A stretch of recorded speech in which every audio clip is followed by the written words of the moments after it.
On multi-use, programmable pressure cooker, slow cooker, rice cooker, steamer, saute, yogurt maker and warmer all in one.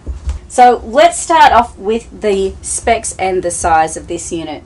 It's made of stainless steel and is about 13 inches by about 12.6 inches by a little over 12 inches, and it weighs about 13 pounds. So not the lightest appliance, but when I think about how many other appliances this replaces in my RV, it's actually not too bad because this has replaced several other appliances that we used to use.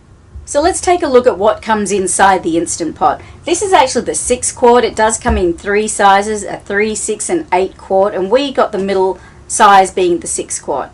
If you're a family, you're probably going to want to consider the 8 quart larger size, especially if you like leftovers. So a lot of people are nervous about using a pressure cooker because we used to think about what it was like in our mum or grandmother's pressure cooker, and they kind of got very, very loud and sparked steam everywhere and was very easy to get burned. Well, there are a lot of safety features built into the Instant Pot to prevent that happening. The only thing you really need to be a little careful of when using an Instant Pot is when you're opening and closing the vent. Just don't do it with your bare hands. Some recipes call for a natural release where the pressure will naturally release after the meal is finished cooking. You could also use a dish towel to release the vent, or I like to use my little silicone trivet holder here that I usually use to put hot pans on, and that's what I use to stop myself from getting burned. But this is not anything like the pressure cooker that your grandma used to have. So this is safe and easy to use and nothing to be scared of. So as you can see, there are buttons on the front that really clearly show what type of food it's for, whether it's soup, meat or a stew, a bean or chili dish, poultry. You can slow cook, saute, pressure cook. You can use manual buttons to set it up any way you like. There's a timer, of course, rice, multigrain, porridge, steam. You can even make yogurt in the Instant Pot. And of course there's a keep warm setting as well. These little silicone rings can sometimes absorb the odors of food that you're cooking, but they're very easy to replace and inexpensive. You can just get those on Amazon. So it's a stainless steel cooking pot with food grade stainless steel and a 3-ply bottom to ensure even cooking. So the Instant Pot comes with accessories including a stainless steel steam rack with handles, a rice paddle, a soup spoon, measuring cup, condensation collector and a recipe booklet.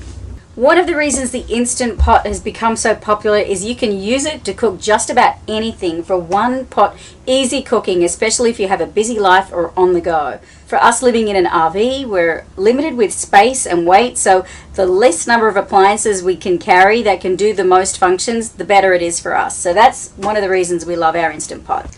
We use it to cook rice, quinoa, hard-boiled eggs, stews, soups. You can even make desserts in this, and I've actually tried a pretty amazing cheesecake that a friend made in his Instant Pot that I'm definitely wanting to try. So aside from the convenience of one pot cooking, one of the things we really like about our Instant Pot is you can just set and forget. For example, when we used to make quinoa, we'd have to be over the stovetop watching it for about 15 minutes while it boiled. Now we can put it in the Instant Pot, set it for 1 minute. It takes still around the same amount of time, 15 to 20 minutes to cook, but we don't have to be standing over the stove tending to it the entire time while it's boiling. So we can just set it in there, set it for 1 minute, and by the time it gets up to temperature, cooks for the minute, and then releases the pressure, it's about 15 to 20 minutes, but we can just set it up, walk away, set and forget it, which is really, really convenient. You can also preset your Instant Pot with a timer, so you can set it up to start cooking at a certain time. So if you know you're going to work for the day, you can pop everything in here, set the timer and have it ready for when you come home. And one of the differences of this compared to a regular slow cooker is it does have a saute option. So if you want to saute your onions or saute or brown your meat before putting everything else into the pot, you can do that all in the one Instant Pot before you add the rest of your ingredients and set it to cook.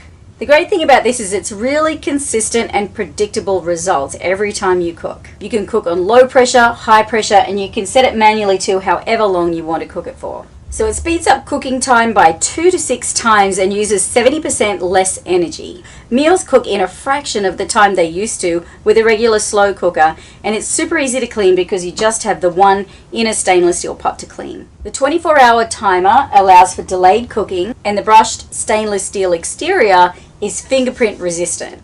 So what do we really like about the Instant Pot? We like that we can use it for so many functions. This one kitchen appliance can do so many different things that we previously would use a slow cooker, a rice cooker, saucepans for. Now we can just use this for so many things that we used to use other appliances for and reduce the number of items we carry in our RV kitchen. We love being able to just set and forget whether we're home in the RV or whether we're out. We know that it's safe and it's not any risk of causing fire. It's virtually noiseless except for when it beeps to tell you when the cooking is done and when you release the vent for the steam to start releasing.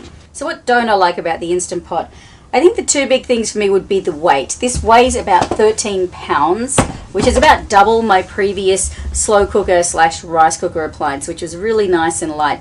So that is one thing I would like to see it a little lighter, probably because I tend to get it in and out of a cupboard fairly often. If this lives on your countertop in your kitchen, that's not going to be an issue for you. The other thing I'd like is a slightly longer power cord. You can see the length of the power cord right here. It's probably just over 1 meter or 3 feet long. I'd probably like that to be at least 6 to 12 inches longer, just to give a little bit more flexibility on where I can position that for where we're planning on cooking. So that's about it for our review on the Instant Pot today. It's very easy to follow with the instruction booklets, and of course there is loads of information on the internet about this. Just Google Instant Pot and a recipe for just about anything you can think of and you'll find it. So today I'm going to show you how this works by cooking a chicken fajita recipe that I found online just today. So I've already pre-prepared the ingredients. I've got my chopped chicken fajita, sliced chicken breast, flexibility on where I can position that for where we're planning on cooking. So that's about it for our review on the Instant Pot today. It's very easy to follow with the instruction booklets, and of course there is loads of information on the internet about this. Just Google Instant Pot and a recipe for just about anything you can think of and you'll find it. So today I'm going to show you how this works by cooking a chicken fajita recipe that I found online just today.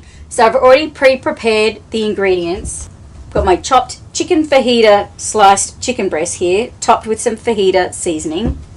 Throwing all of the vegetables on top. I've got onions and bell peppers here, some garlic, tomatoes, and some lime juice. Pop the lid on top, lock the lid into place, set the valve to seal. So this recipe says to either use the poultry setting, which would be 15 minutes, or I can use the manual setting for 8 minutes on high. So this is on, you can see low pressure, high pressure. I'm going to take this down to 8 minutes and show you how fast. There you go, it started. So it's going to take a little bit of time to get up to pressure, and then when it gets up to pressure it'll cook for 8 minutes and then it will stop and beep, and then we'll use the quick release method to release the vent valve over here. There are two ways to release the vent. One is the natural pressure, where you just leave it to come down to pressure in its own time, or the quick release, which means you turn the valve toward you to open it up, and that is when it does steam and sputter a bit, but that's why you need to use a dish towel or something to stop you from getting a burn from the steam. So we're going to leave this for a little bit, and we'll be back in probably 10 or 15 minutes or so when this is finished cooking and show you how it turns out. Alright, so this is in the final minute. Just a word of warning, this is really hot up here on the lid, so just be really careful not to touch that. Only touch the handle. As you just heard, that beeped several times to let you know the cooking was done.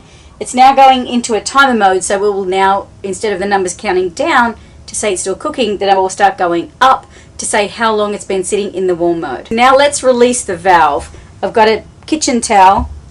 I'm going to move this, turn this forward to the front of the Instant Pot. This is what's called the quick release. So you saw how quick that was. I'd say about 15 minutes with the 8 minutes of cooking and the time it took to get up to pressure. I didn't time it exactly, a couple of minutes to let the valve release. Probably about 15 minutes, and it's cooked a whole chicken fajita meal inside one pot. So let's take a look inside.